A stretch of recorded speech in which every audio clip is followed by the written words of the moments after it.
Today, I'm going to show you exactly how 2026 fantasy drafts will go in the first round. Picks 1 through 12 in full PPR, but quickly, one clarification before we start. This is not my rankings, and it's not how I would draft. We have plenty of time for that over the coming weeks and months. However, this is my prediction on how the board's going to fall based on recency bias, narratives, and how people tend to react and overreact to the season that has come and gone. So we're starting at pick 12 and working our way all the way back to the 101. The 112 is going to be Justin Jefferson. Obviously, the down year, pretty quarterback driven, still had elite volume though, 130 targets, which was 8th at the position, 29.7% target share, which was 7th at the position. That's definitely round one usage, even when the box score didn't give us exactly what we wanted. He still hit 1,000 yards to keep that streak alive. Honestly, the thing that it comes down to for JJ this year, he had some of the worst touchdown luck that I've ever seen. Again, some of that was probably due to the chemistry that he had with JJ McCarthy and the other quarterbacks that were playing all season for the Vikings. Just an absolute disaster, but he did have 17 red zone targets, which was 9th at the position, only 2 touchdowns. That's like the loudest touchdown bounce back, touchdown regression, basically that I've seen in quite some time. Week 15, he had 2 end zone targets and a touchdown. That was wiped out by a penalty. So even though he didn't quite get there, the points were right there most of the entire season. He basically won with broken quarterback play all season and still put up a few spikes along the way. Obviously, a few of those weeks weren't as useful from a fantasy perspective, but if this was the floor, I don't see why he isn't a first round pick yet again. He finished with 11.4 fantasy PPR points per game, still earned 130 targets. That target share, very elite. And realistically, Minnesota is only missing reasonable quarterback play to be a playoff team at the very least. So I'm not going to overreact and move JJ out of my top 12 this coming season, and I don't think that you should either.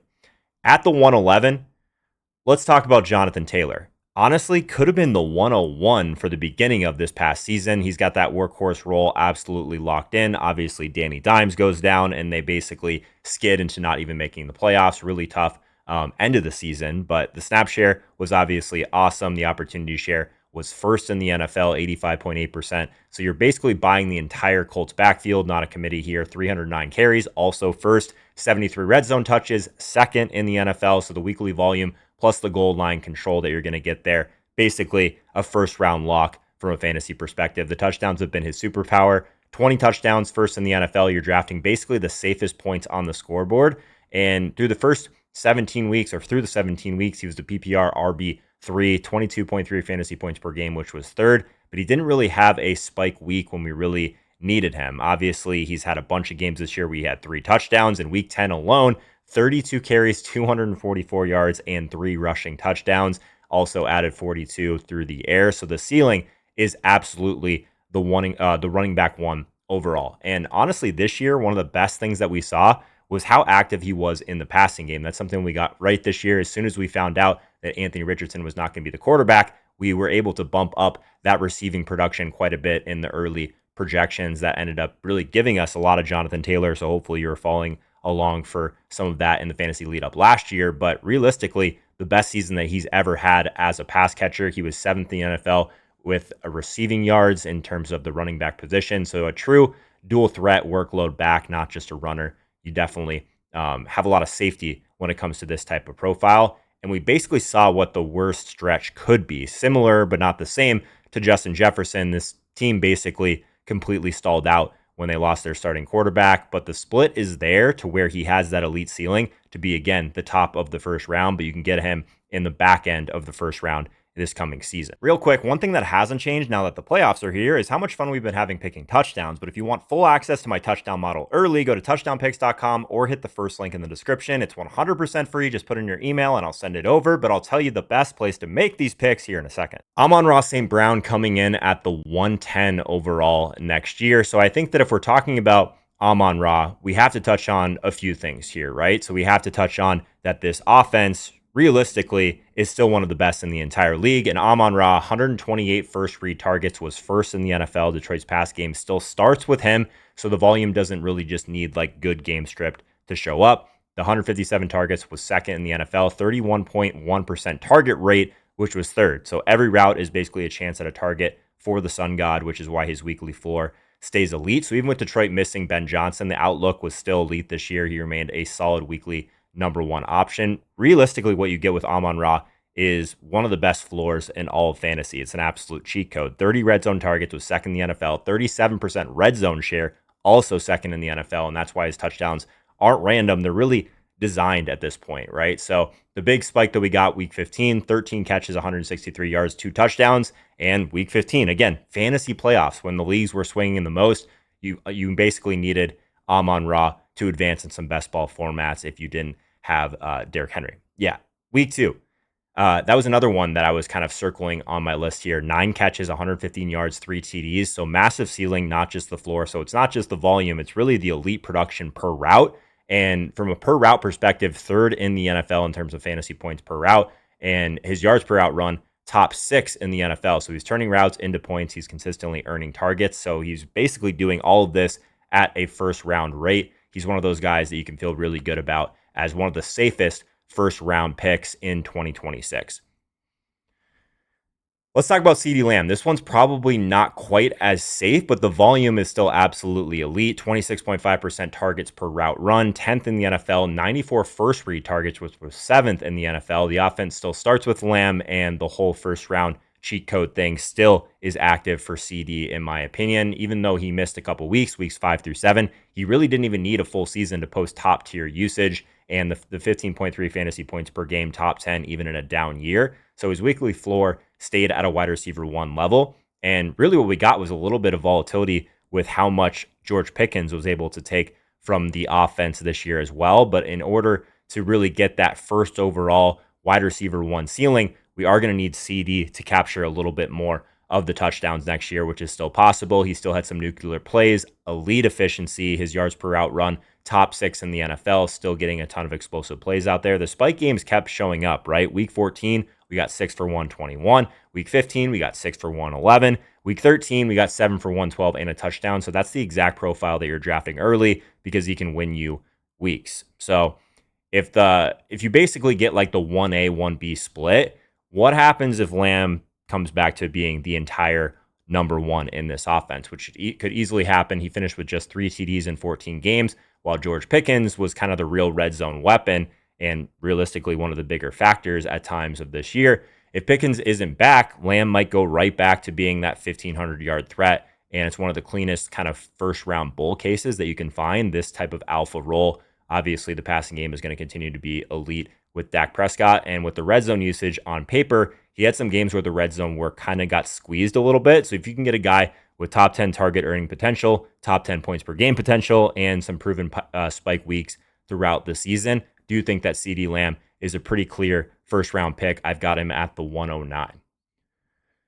James Cook is my 108 in this year. I think this is one of the ones that definitely burned us a little bit. There was times where he was basically the entire offense. Obviously, with what Josh Allen has been able to do from a touchdown perspective is very important, but Buffalo kind of rode Cook all year long. 74.9% opportunity share, it's 5th in the NFL. So we did get that true bell cow usage. We got a little bit more from a receiving game perspective than we expected as well. 307 carries, that's 2nd in the NFL. 59 red zone touches, that was 6th in the NFL. So we get the weekly floor, plus we get access to the touchdowns here. So that translated to exactly what you want in this area of the draft. The ceiling is kind of, again, the leading rusher in the NFL, and he just did it. He finished as the league's leading rusher, 1,600 rushing yards, and was still kind of padding that lead in Week 18. The spike games were absolutely nuclear. Week 8, he had 216 yards, 2 touchdowns. Week 15, 107, 2 rushing touchdowns, and a TD through the air. Week 16, obviously in the fantasy playoffs, he's one of those guys that really helped you. 117, 2 TDs. So even when Buffalo didn't need to force it late, they still made sure that their leading rusher and that story remained intact. So it's not just the volume, it's the explosiveness that you get. Cook is one of those guys that can basically just create these chunk plays out of nowhere. So the efficiency profile screams top end running back. 5.6 yards per touch was 4th best in the NFL.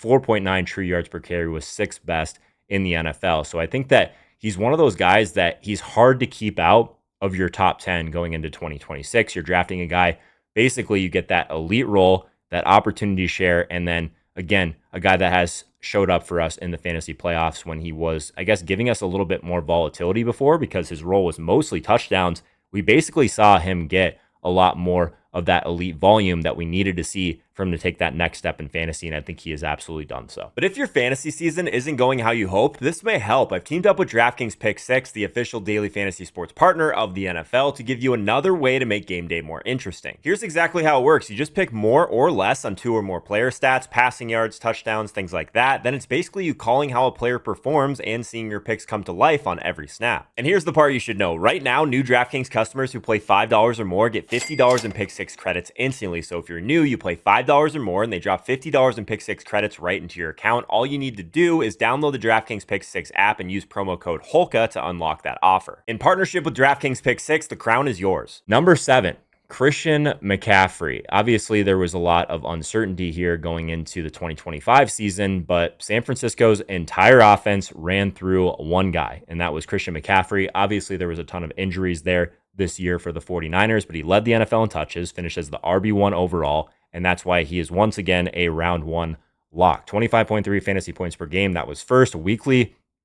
Basically weekly winning upside, and the 84.1% snap share was second in the NFL. The opportunity share 80%. So there was basically zero role debate here, and he stayed healthy for the entire fantasy season. He wasn't just a running back. He was like the wide receiver 1 on this team as well. 122 targets first at the position, or 890 receiving yards also first at the position. So you're basically drafting a running back with wide receiver volume. You guys don't need me to tell you much more about Christian McCaffrey. Obviously, he was a huge part of winning fantasy teams as well in the fantasy playoffs. 21 for 117, 2 receiving touchdowns in week 16. Week 17, 23, 140, and 1. Another 41 receiving yards. So that was absolutely nuclear. He popped up as one of those guys that you needed to have, even though the risk was kind of real.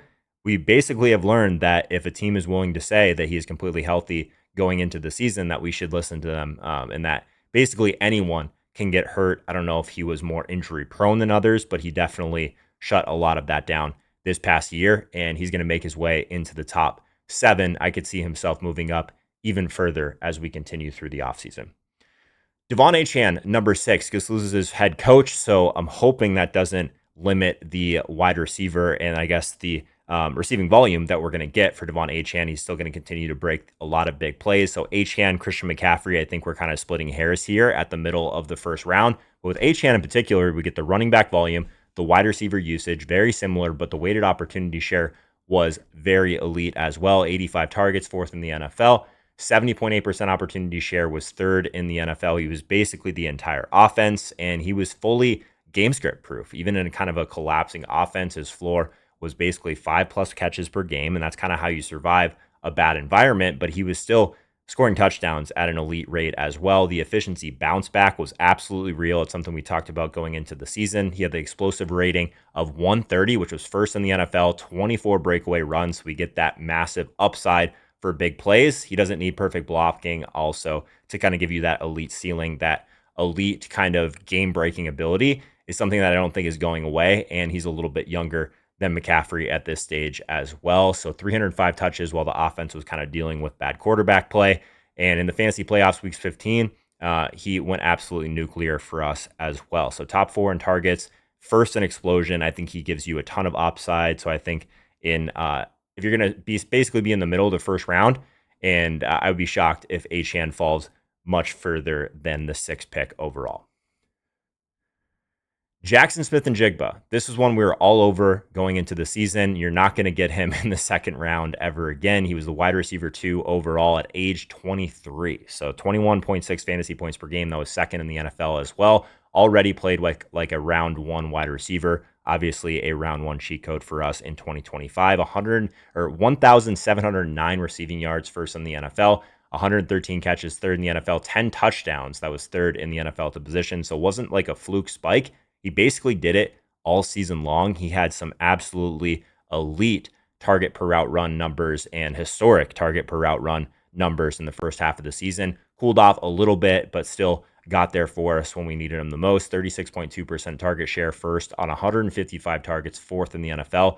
Basically just force feeding this guy, obviously the immense talent that he has. The spike weeks were absolutely constant. He had 9 games over 100 yards. That's a weekly, basically nuclear upside for him, not that occasional boom bust profile that we may have given him going into last year. So I don't see how he's not a top 5 pick going into 2026. He basically paired the league's best alpha usage, first in target share, with a league best production, first in yards. And that combo is literally the epitome of a round one and a round one wide receiver in PPR leagues. So basically, if a 23-year-old wide receiver, 2 overall, can be basically as good as he was this past year, I don't think you can really put him outside the top 5.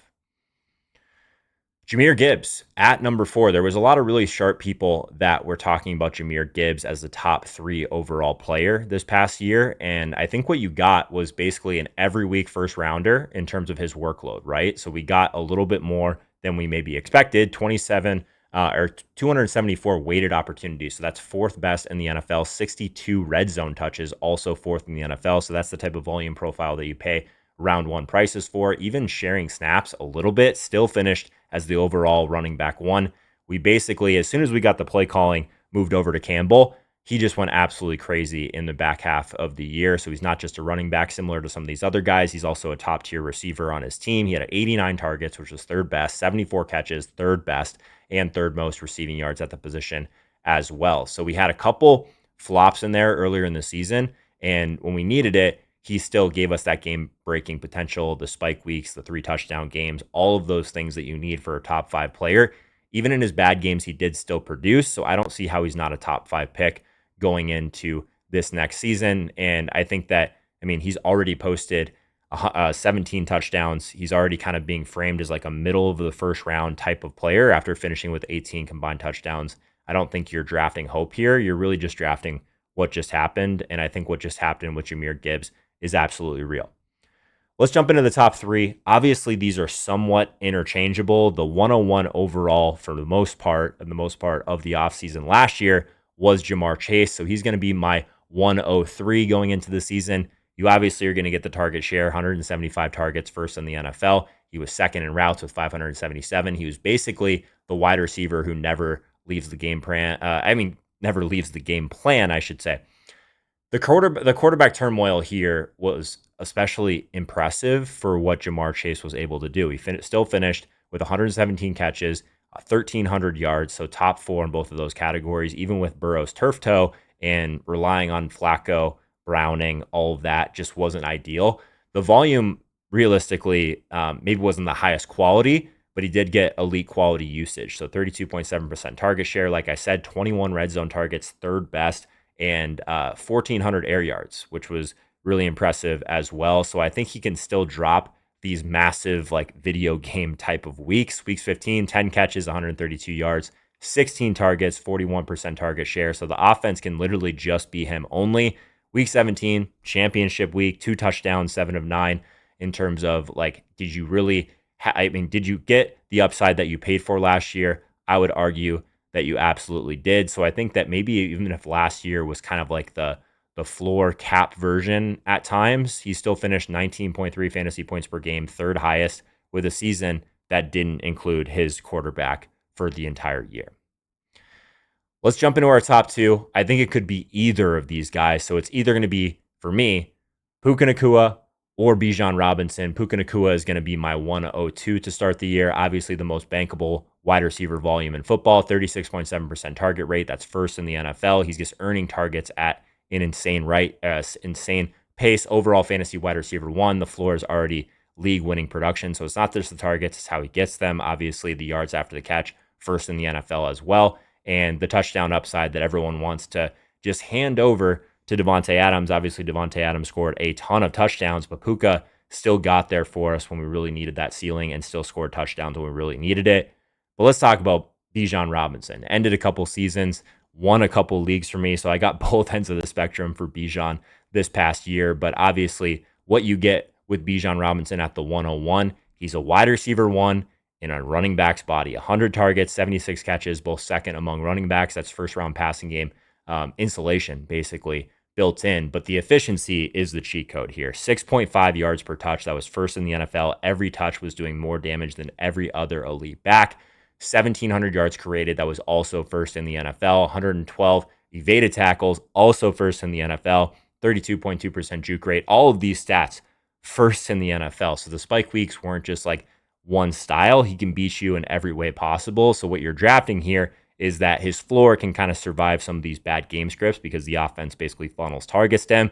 But he basically proved everyone wrong that was saying that he was going to be just a volume driven player this year. When he was able to create yards on his own, he created yards, but he also created these massive plays that were basically league winning this year. And I don't think you can go into this season without putting him at the top as your 101 overall. That's it. My prediction on how the first round of fantasy drafts will go in 2026. Let me know in the comments what you think I got wrong, and we'll keep this list updated throughout the offseason.